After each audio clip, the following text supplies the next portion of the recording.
Hello and welcome to the AgCulture Podcast, where we cultivate tomorrow by inspiring agripreneurs and ag innovators through real-life perspectives in agriculture. I'm Paul Windemaller, your host on this journey of exploration and growth. Today's episode, I had the pleasure of going back to my past to one of my favorite professors that I had during my time at Michigan State, Dr. Chris Wolf, who is now currently serving as the E.V. Baker Professor of Agricultural Economics and the Director of Land Grant Programs in the Dyson School of Applied Economics and Management at Cornell University. He moved to Cornell after 22 years on the faculty at Michigan State University, where he started his teaching career. Dr. Wolf conducts research, extension, and teaching focusing on dairy markets and policy, as well as farm business management and risk management. In this interview, we're going to talk about some of the key drivers that Dr. Wolf has seen for success in farm businesses and farm management. Now, for anyone listening that's been in the U.S. dairy industry, you've probably seen Dr. Wolf on some webinars or speaking at different events and conferences around the country focused on dairy farming. He's widely acclaimed and well-respected in the dairy community, especially for his viewpoints and help on policy making around legislation that impacts dairy farmers. The last thing we're going to touch on in this episode is some of his perspective of the global dairy market, as well as how that pertains to the U.S. dairy market and what his thoughts are on the future of U.S. dairy. So please listen up to this interview with Dr. Chris Wolf. Hey everyone, before we get started with today's episode, I just wanted to take a second to thank our sponsors, Bank Barn. I love these guys and what they're doing to streamline banking and agriculture. They're helping to connect farmers and lenders so that today's farmers have more options no matter the size of operation. Check out bankbarn.io to learn more.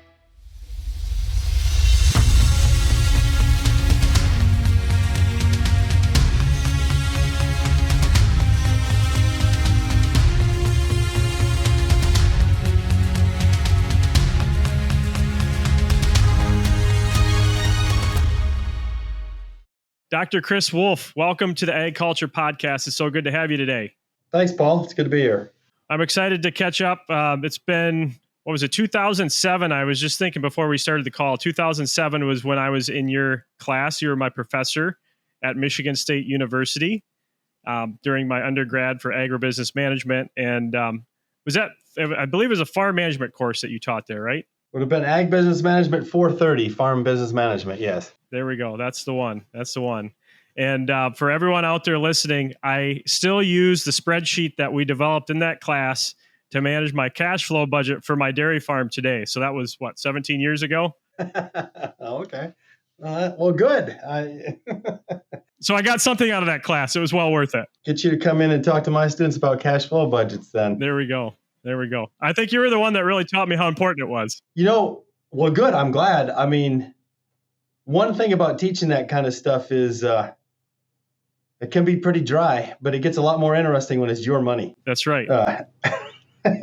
That's right. And I think I was in the middle of trying to develop a mobile dairy farm at the time, which didn't end up happening, but I ended up starting a dairy farm in the end anyway. So that was an interesting project. Yeah, right.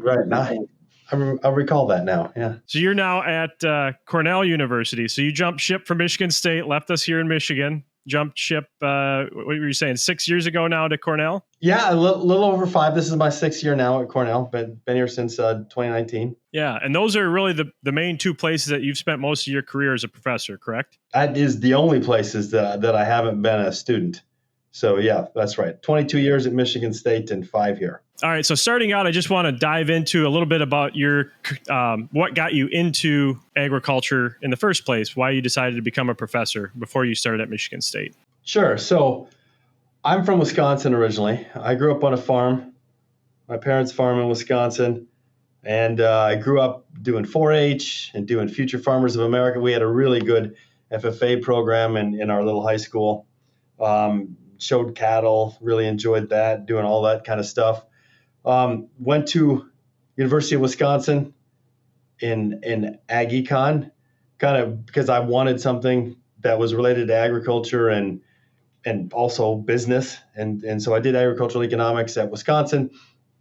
really enjoyed my classes, had good mentors and advising at Wisconsin, and I just looked like it was a pretty fascinating career path. So I decided to set myself up, take the classes for graduate school. Then I went to the University of California, Davis in agricultural and resource economics, and I was pretty interested in the resource side at that point in time. But when I got to Davis, we went around the room and nobody was interested in the ag side. Everybody was doing resource and environmental, and a couple different things. One is I looked around the profession and I noticed that everybody with gray hair was doing ag, everybody that was doing resource and environmental was young, and I wanted to be employed at some point. But also, it turns out that I had a lot of knowledge about the industry that nobody else had because I'd grown up in it. So I kind of ended up, and also I'm kind of contrarian. So when everybody goes one way, I've tended to go the other way. And so everybody was doing the one, and there was lots of interesting questions, and there continues to be lots of interesting questions on domestic agriculture in the United States, and specifically in the dairy industry. There's always all kinds of interesting policy and management issues to research and work with farmers and work with students on. So I just kind of ended up going down that road, and it's been really good for me. And also good for my students, I think, because it continues to be true today that there's lots of good careers in domestic agriculture and specifically the dairy industry, and lots of employers that are calling and looking for good people in that area. One thing that you asked before we hit record here was why we want somebody like yourself, a professor, to be on a podcast about entrepreneurship. And so we're gonna delve into a couple of different topics here. I'm hoping in our discussion.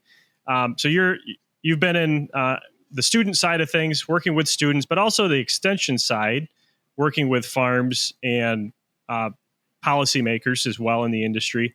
So I think that's a great viewpoint to have that we have not discussed on this podcast before, is somebody in your shoes looking at the entrepreneurs, looking at the policymakers that are shaping the industry, and you're the one educating them. So I want to delve a little bit more into that on one of the topics. And then the other topic that I'd like to hit is going back to what you said about your influence and involvement in the U.S. dairy industry and some of the changes that are going on right now with that. So we'll hit that in the second half. But why don't you start out talking to us a little bit about the people that and the students that you were involved with over the course of your career at Cornell and Michigan State. I'm kind of curious to see what your thoughts are on the differences between the two universities, the students that attend them. What are there some regional differences that you see there, or the different focuses and what they're looking for as they're being educated? So I taught farm business management at Michigan State for a couple decades. And also taught a graduate class in operations management. And at Cornell, I teach ag finance at an undergraduate level, which overlaps a lot with farm business management because of the financial statements and the financial understanding. So in ag finance, we think about financing from the farmer's point of view, but we also think about it from the lender's point of view because it's got to work for both. So there's a lot of overlap there. And then I also have been teaching a dairy markets and policy class, which has been taught for about 100 years here at Cornell. There's a lot of similarities, I think, between the two institutions and between the students at the two institutions. We're talking about top dairy states in both cases. The dairy industry is really important in both states. The students that go to both of the institutions really, and this is a good thing, are very fond of their alma maters. And so, there's good relationships there. So I don't know. I think there's probably more similarities than there are differences. And an education is what you make of it. So you can go to you can go to Harvard and get a poor education if you want to screw around and not work at it. And you can also go to a lower ranked university and get a really good education. And in fact, one thing I would say is that most people are way too worried about where they go to school. Anyway, which probably sounds strange to hear from somebody who's a professor at an Ivy League university, but you can do good everywhere. And the top students are are very similar at kind of all these kind of institutions, I think. So, and one nice thing about teaching undergrads is the energy and the enthusiasm that they have. And so that's what it's nice to stay plugged in. Now, as you said, I have a 3-way split. I have a research, teaching, and extension split, which is not very common anymore, but I think is still a really good way to do things. Kind of the genius of the land grant system was recognizing that we need to generate new knowledge through research, we need to teach it to students, but we also need to extend it out to the populations that can actually use it, which could be students using it someday, but also can be farm managers and other policymakers and managers that can use it today. So, and one nice thing I think about my program is I get to teach these concepts to undergraduate and graduate students. I get to do research that can inform policymakers and management decisions, and and I get to extend it out to them. So with the extension side of it, you've done that for quite a while now. What are some of the key drivers that you've identified for those that have been the most successful that you've seen in your career? Yeah. Okay. No, that's a really good question. I mean, one nice thing about agriculture and the dairy industry in particular is there's lots of different ways to do things, right? Yep. And if you see the guys in California are doing things different than they're doing them in New York and Vermont, and Michigan is doing them different than Wisconsin and Minnesota. So there's lots of different ways to be successful, and I think depends on what your goals are and what your resources are, what your talents are. The general population doesn't understand how much kind of science and management goes into being a successful farm today. Mm-hmm. And I think people recognize that there's a lot of hard work, and that's certainly true. And it hasn't gone away, but the job of the farm manager has also kind of evolved over time, in that I think there's increasing returns to being good at being able to analyze data to make decisions, and be able to leverage your own management time through using other people as part of your management team where it makes sense. I mean, to me, the most precious commodity that we all have is our time, but that's particularly true of farm managers, right? So, right. What can I leverage my time by using a consultant here, or adding in some technology over there? And another thing that's really changed and is just kind of the ability to manage a team and manage labor is really important quality for most farms today, most commercial farms, right? So, when my dad started out, he was just him. I mean, maybe do some things with the neighbors once in a while, hire somebody if you needed here or there. But the ability to manage people and communicate that way is a lot different. I mean, when my grandfather started farming, I think one of the reasons you chose to be a farmer was you wanted to be left alone. Right. And it's just not, okay, I guess I should be careful. I'm sure you probably can do that, but it's not what you see very commonly anymore. Right. It's probably not one of those key metrics of success that you're going to see.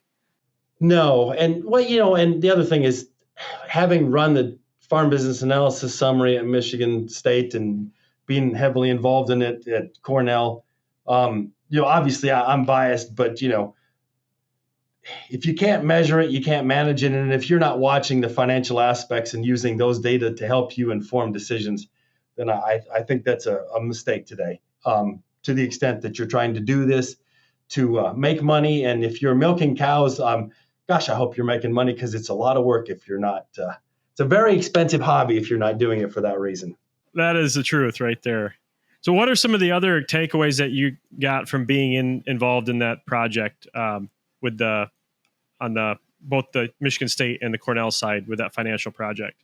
I think the point of those projects is to provide some kind of benchmarking information, first of all, for the participants in the industry to be able to benchmark their profitability, their solvency, their liquidity, and other measures like labor efficiency and asset efficiency to other farms, and understand, maybe where they're doing better and where they're doing worse. And if some place you're maybe not measuring up as well as you'd like to, then, maybe you dig in and figure that out. And that's kind of the private good aspects of that program. The public good aspects of that program is that sometimes we get calls from policymakers in Lansing, Michigan, or Albany, New York, or Washington, D.C., and they want to know something about how the farmers are doing, or they want to think about a new set of policies or programs and what impact that might have on the farm.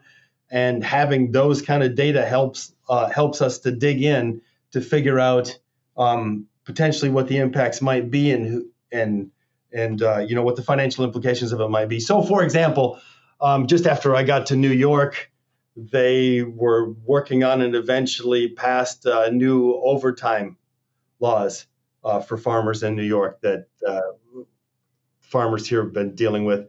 And, those data were useful in figuring out, well, first of all, what the current labor cost situation was, how many hours, who was using them, and then also helping kind of think about what the implications would be of changing something like that. And, over time, I mean, certainly people might be discouraged to hear this, but it's unlikely that the regulations on those kind of things are going to go the other direction.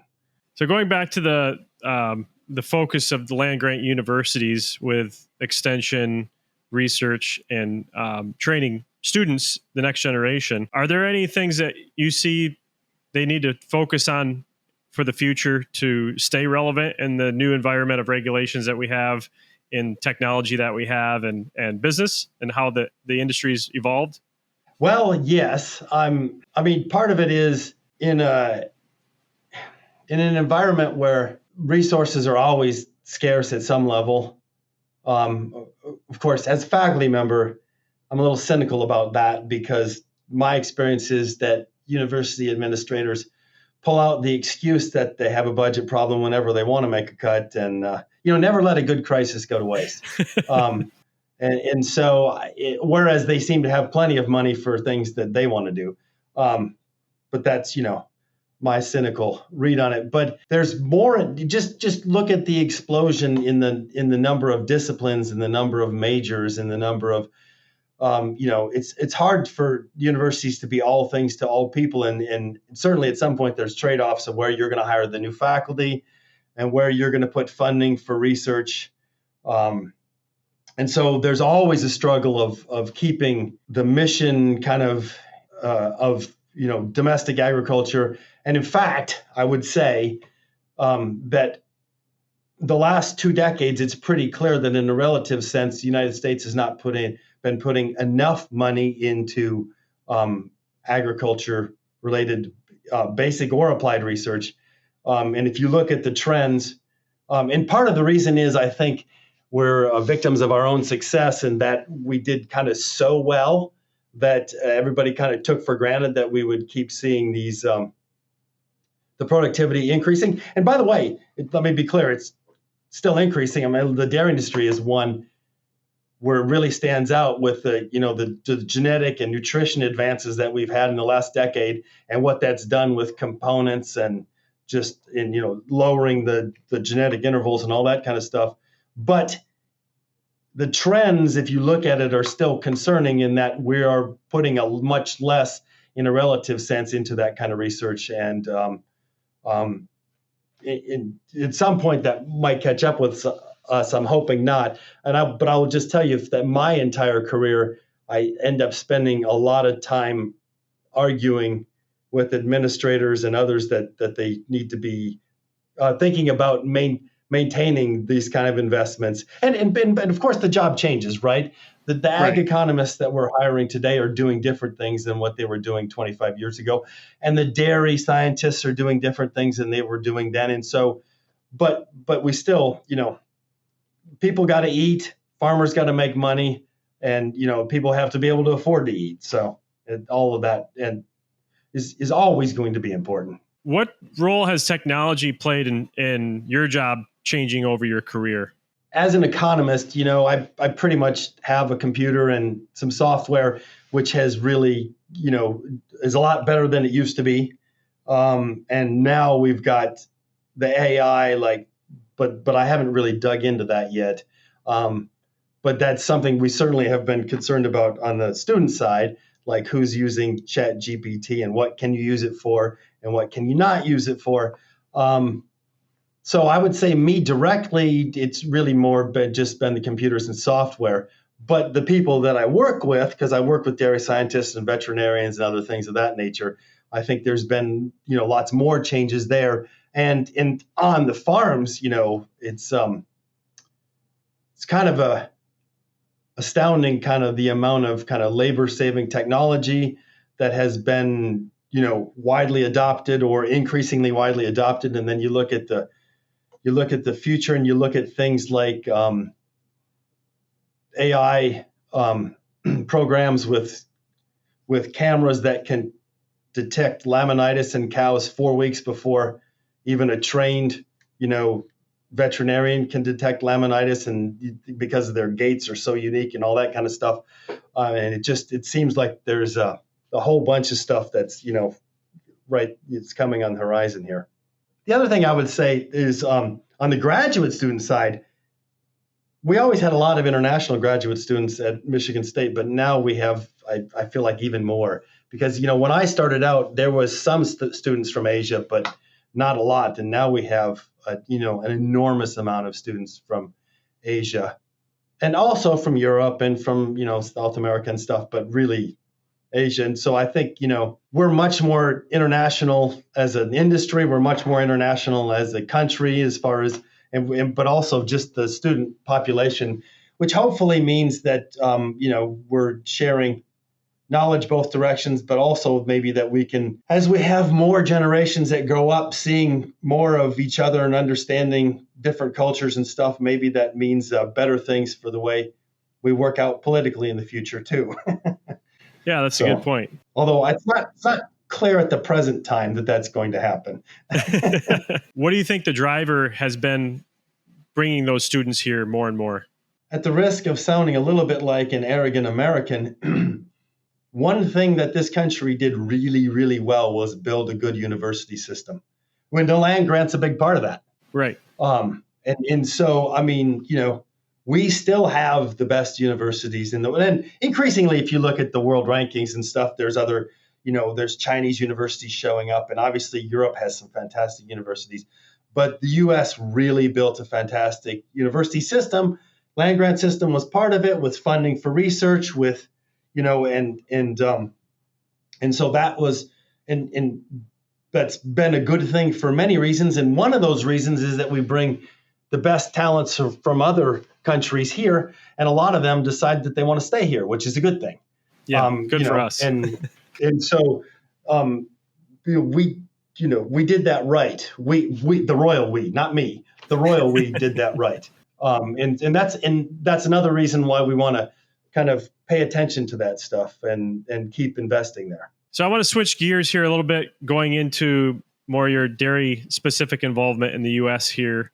The industry is going through a lot of change right now. The beef on dairy phenomenon, low heifer inventories, leading to extremely expensive replacements right now. Not great milk margins, but cheaper and cheaper feed, and lots of new processing coming on. So apparently the processors think we're going to continue, and tighter regulations. So all of those things are really changing the landscape pretty quickly in the dairy industry in the U.S. What are opportunities that you see for entrepreneurs, future entrepreneurs in the dairy industry for the U.S., and how can they take advantage of those? Yeah, so really a tremendous amount of change in the last couple decades. Well, just really since you've been involved. I mean, there's always, I feel like we have moved, especially the United States. When I was a kid, the price support program was pervasive. And the price support was set high enough that maybe there wasn't as much incentive to think about growing and stuff. Well, also the technology wasn't there. There was a lot of, I think, misunderstanding about what it took to manage a farm, especially manage a farm in a cold climate and things like that. And there's also a lot of asset fixity in dairy farming, but also dairy processing, which is to say that those assets don't have a real good other use. So once you've got them there, you're gonna farm them. And so the production technology changed, which allowed managers, I think, to manage bigger farms The genetics changed, the nutrition changed, the milking machines, and understanding that how efficient parlors were. So California had parlors, but that was part of the deal, was when they built that industry versus when the upper Midwest and Northeast built their industries. And now the reinvestment's been happening and changing that way. We also got rid of that price support program, and I think we went from a supply driven industry, which is we're going to make the milk, now find a home for it, to much more of a demand responsive industry, which is where is the demand, and let's think about products. Let's think about making the right amounts of the right different things to meet those demands. When do you think that switch really happened? Because that was a big shift. It started in the mid 90s when the price support program no longer was really having an impact, but it really took off about 20 years ago, about 2004-05, when we finally got competitive on the world markets. And so before 2004, 2005, for a couple decades, we had been exporting 4 or 5% in milk equivalent terms, of mostly cheap powders and things like that we were balancing our market by getting rid of them, and importing 4 or 5%, mostly in the form of expensive European cheeses. But we were behind other countries like in New Zealand and the EU because we hadn't been pursuing the trade opportunities, particularly not the ones that New Zealand had been doing, because we just hadn't been competitive.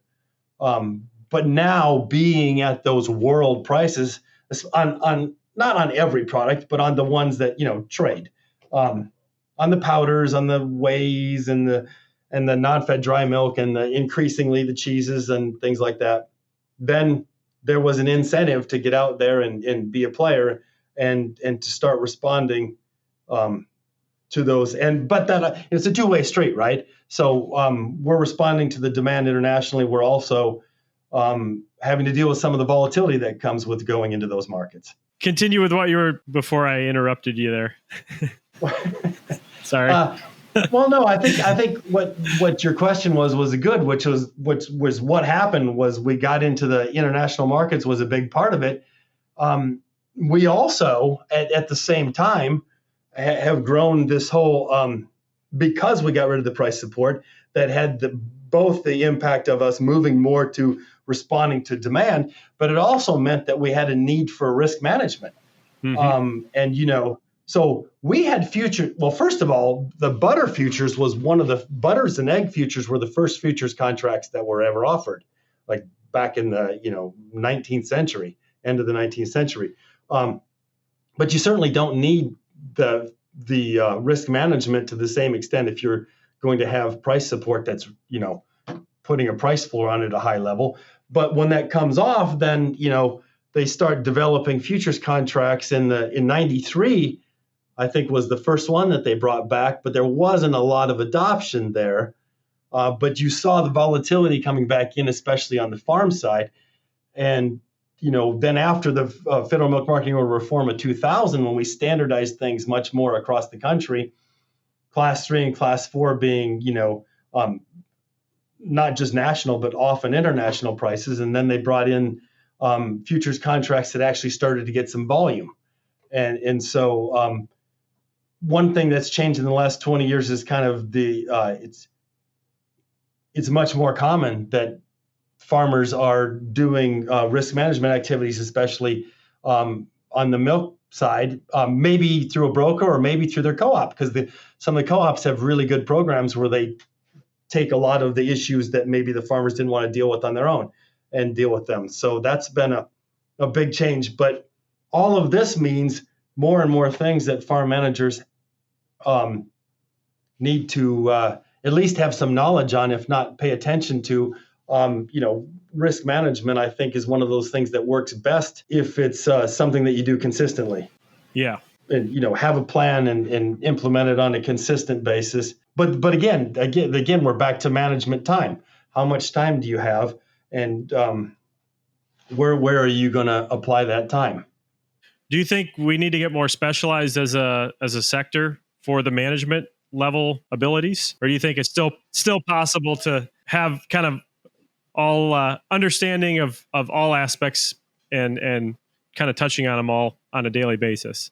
Well, I suppose that different people have talents for and different levels of kind of capacity and interest and talent to do things, and certainly, but increasingly as farms have gotten bigger, I mean, part of the way that U.S. farms have gotten bigger is when I left college, it was still common for somebody, if they wanted to farm, to buy the farm down the road from mom and dad and maybe do some things together. Like maybe you do the silage together, you do things like this, but you have two different farms.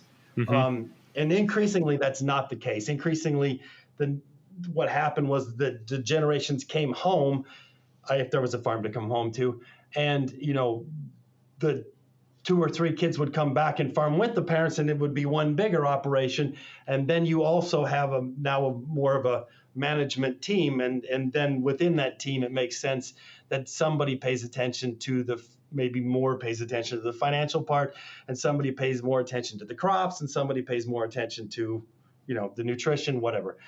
So I don't know that there's a right way to do it, but I do think, most of the farms that are, 1,000 cows or more in particular, which is the majority of the milk today in this country, right, have a management team like that. And increasingly, they also, for example, have an accounting service, which is great for them, not so good for me if I'm trying to get data out of them for my farm business analysis summary.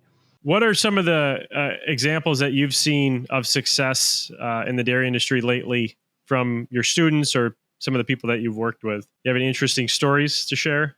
Well, I've had a lot of students that have gone into risk management, either directly or indirectly. Went to work for a large cheese company or a grocery store chain because dairy procurement is pretty important for those. Or they've gone into risk management, brokerage service, or gone to work for a co-op that's doing that. And also, I've also had another set of students that have gone into dealing with things like on the sustainability side. So, and sustainability is, it's not my favorite word anymore because it means a lot of different things to a lot of different people. Right. But in order to be sustainable, business has to be financially sustainable, environmentally sustainable, and then increasingly socially sustainable, which is where I've had a couple students gone into those aspects being farm animal welfare, labor, treating your labor fairly, because consumers want to have confidence that nobody's being exploited on these things, and so increasingly, not just the dairy industry, all of commercial agriculture, but in particular the dairy industry has had to deal with social sustainability, what I would call social sustainability, and maintaining the social license. So that's been another place that students have increasingly gone. Because when you're doing that, you still have to make this thing work financially. Otherwise, right. and you see that with startups. And I'm thinking more on the ones that have tried to be substitutes than I am particularly dairy. I get irritated with so when a company is trying to get started, one of the things they have to do, one of the primary things, is to raise capital, often venture capital. And what they will tend to do is write reports about what they think the future of the industry is and how much they're going to grow over this period and stuff. And it looks nice and it's glossy, and they hand it out because they're trying to get people to give them money to get their business started, which hopefully if they become profit, then they will, make a lot of money out of it. But that tends to get covered by the press uncritically. And it really annoys me. Like the Impossible Meats and stuff. I mean, that was kind of really obvious that was going to be a bubble and go away. Okay, and let me be fair. It hasn't gone away, but it's not doing well. Well, I think the share price is 5% of what it was. Yeah. Well, and we do the same thing with the dairy substitutes, where they're talking about by such and such time, we're not going to need cows. And I guess I'm not a scientist, so I don't know that, but I think there's a big difference between recreating one particular protein and recreating milk. Correct. And that's not even dealing with the fat side. How many volatile fatty acids are there in milk? 300, 400, something like that. It's just crazy. Yeah. And that's not something that's easy to replicate. Well, that's the most valuable part of the dairy product right now, right? Is the fat. Absolutely. Not even the protein. It's the fat's twice as valuable as the protein right now. Yeah, no, fat's a real success story in the last decade, and will continue to be. And the protein, of course, is valuable and has tons of uses, but fat has been driving consumption. Yeah, definitely. And that's a good segue into the next thing I want to talk about. You're very involved in the federal milk marketing order reform, dairy policy at a state and national level. Do you want to talk a little bit about some of the changes that we're going to see here coming up at the federal milk marketing order changes? And I think, the fat was one of the big differences that we've seen change over the last 25 years since the original FMMO has been put in place. And that was part of one of the drivers of what happened with the new order, right? Yeah. So there was, as you said, the last kind of national change in the federal milk marketing orders would have been 2008 when the make allowances were changed based on kind of hearing and testimony from 06 and 07. So that's 16 years. And there have been individual order changes because individual orders can make changes on pooling rules or qualification and things like that. And that happens in the Mideast order does some, the Northeast order does some, whatever. But this was, the recommendations are for national changes. Let me be careful. The recommended decision came out in July. It came out on the 1st of July. I think it went in the Federal Register on July 12th. And so then now there's a period that's going to be ending here in a month or so. That's where USC is taking feedback, and then they'll issue a final rule. And then farmers and their co-ops will vote on on each of the individual order. And the vote, by the way, will be, you can't keep the status quo. Right. It will be either we will accept the order with the recommended changes, or we don't have an order, which is not impossible to have happened. In 2004, the Mountain West order got voted out, which was like Utah, Idaho, basically. But yeah, USDA came out with 5 different kind of categories of recommendation that include dropping barrel cheese from calculating the cheese value and just using the 40-pound block, changing the composition, the base composition of milk, not on the fat side because everybody gets paid on fat, but changing the base protein and other solids values, which would change the some of the class prices there, particularly class 1 price, have an impact there. And let's see, change the class 1 differentials based on the map, change the class 1 skim milk pricing, which for about 18 and a half years had been the higher of class 3 or class 4 advanced skim milk price. And then in 2018 Farm Bill, it took effect in 2019. They changed it to the average of the class 3 and class 4 advanced skim plus 74 cents. And then we had a wild kind of divergence, particularly during COVID, but also several times since then, which resulted in the fact that farmers got paid a lot less on that class 1 skim than they would have if it had been the higher of. And so the recommendation is to go back to the higher of, although importantly, not for the extended shelf life milk, which is something that the processors had argued was that they were using the extended shelf life to do their own balancing, and that they wanted to be able to price that further out. And part of the risk, if you're buying the milk and it's the higher of, is that you might want to hedge that if you're a processor, your input price risk. But if you hedge class 3 for, let's say, January 2025, and class 4 ends up being higher, then you haven't hedged what you thought you did, and you have basis risk. So they're going to make the basis, it's more of a rolling moving average for the extended shelf life. And that was for, so class 1, make allowances, good grief. Yeah, make allowances. And the fifth one, the biggest one, which contention. the biggest one was the one that I spaced on, which is, so the way we price milk, right, to set the class prices for the federal milk marketing orders is we start with wholesale dairy product prices. So they're already manufactured, which is cheese, butter, non-fat dry milk, and dry whey. And then work backwards to the implied, first of all, work backwards to the component prices protein, fat, other solids, depending on what product it is, and then put that back together for the class prices. But in order to do that, we have to give some value to the manufacturing because it wasn't free to convert it to cheese. So so you take the wholesale price and you subtract off what's called the make allowance or manufacturing allowance. And those manufacturing allowances hadn't been changed since 2008, as I mentioned. And costs have changed since then. Yields have also changed. There's some of that. But so everything else equal, if we increase the manufacturing allowance, that means lower class prices. Now, by the way, if manufacturers are getting a better return out of it, they might be more likely to invest in it and over time increase the demand for milk that way, and or pay over order premiums.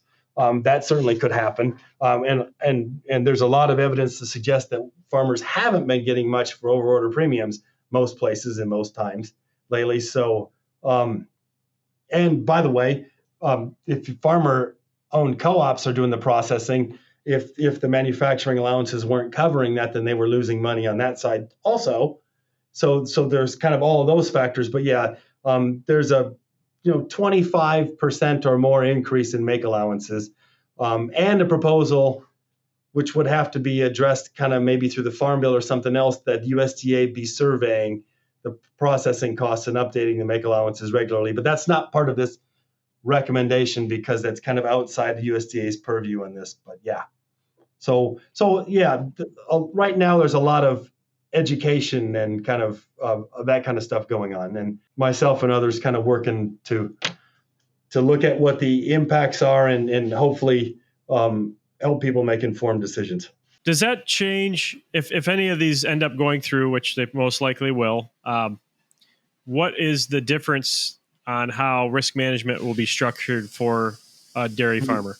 Okay, well, that's a good point. So there was a lot of discussion and concern throughout the Federal Milk Marketing Order hearing that because we now have this much more well-developed and important risk management set of activities that affect farmers, the processors, the co-ops, that if there are changes that are going to impact that there be a certain amount of time before they come into effect. So for example, if you think about the milk composition factors, if we now change the base class 3 and class 4 prices to reflect a different milk composition, so it's no longer, then those will be higher prices.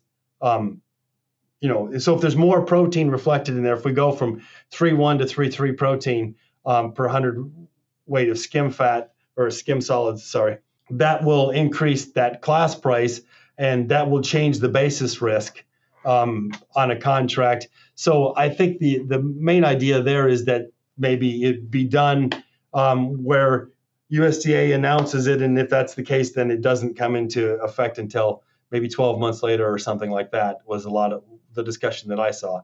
And so there's certainly, I would say this, USDA is aware, from what I could tell, that some of the things that are going on here would impact the risk management activities, but they also don't necessarily have a mandate to be, have that be driving their decisions. Okay, that makes sense. Although I wouldn't want to speak for them. Okay. So the other thing I wanted to bring up on the policy side is something that is a bit contentious in the dairy world in the U.S. is dairy margin coverage program. What are your thoughts around that? It's really sized for 200 cow, roughly sized dairies. Do you see that changing in the near future? Do you see it as a useful tool? What are your thoughts on it? I think it's the way it operates now with the 950 margin, that is by historic standards and using those different measures, right, which is nobody's milk price in particular, the U.S. all milk price. It's not going to be your milk price except by accident. And you're unlikely to be paying exactly the NASS, corn price or the NASS Supreme Alfalfa Hay price or the Central Illinois AMS soybean meal price, which are the prices that are used. But that 950 margin historically is a pretty good one, especially if we're thinking about it as managing risk in the sense that I want it to pay me when the margins are down, and I'm less worried when the margins are high. That's a pretty healthy margin in that sense, and it's it's certainly, you couldn't make your own risk management instrument that would mimic that and have it cost anywhere near as low as the margin coverage costs, right? So I think as a base risk management program, I think it's a pretty good one. It's generally a pretty generous one most of the time. So, and I think the intention was to definitely aim it at the kind of small and medium-sized farms.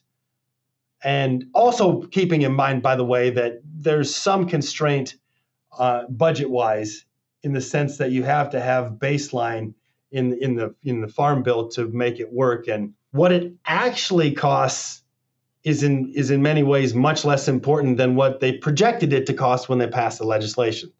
Right. So it's kind of funny money in that sense. And I think there's an appetite to increase that the base level for tier 1, which is really the relevant part of it, to make it bigger than, 200, 225 cows or whatever it is today. Right. I think that both committees, House and Senate, would like to see that increase. And so part of it will just be, can they find enough baseline to get that done? Yeah, I don't know if I answered your question. I think it's a kind of a fundamental program at this point in time that has a lot of support in the House and Senate Ag committees and is likely to stick around. And I think from a farm point of view, it's probably a good place to start for a risk management program. Take a look at that. Think about whether that's going to be sufficient for your risk management purposes. And if it isn't, then you look to dairy revenue protection or you look to other types of programs. Do you see anything else on the horizon for U.S. dairy in the terms of big policy shifts in the near term? Well, that's a good question. I think there are things that might be related to it that might have more things like what's happening in the cost share for things like digesters or other technologies of that types, or, when California changes things with their low carbon fuel standards credit, right, that has big impacts, especially if they decide, or if they, if they continue to move to wanting to having more of that be in California and less in other places. So that, there's those kind of things. And then there's also the potential for overtime and minimum wage changes to take place.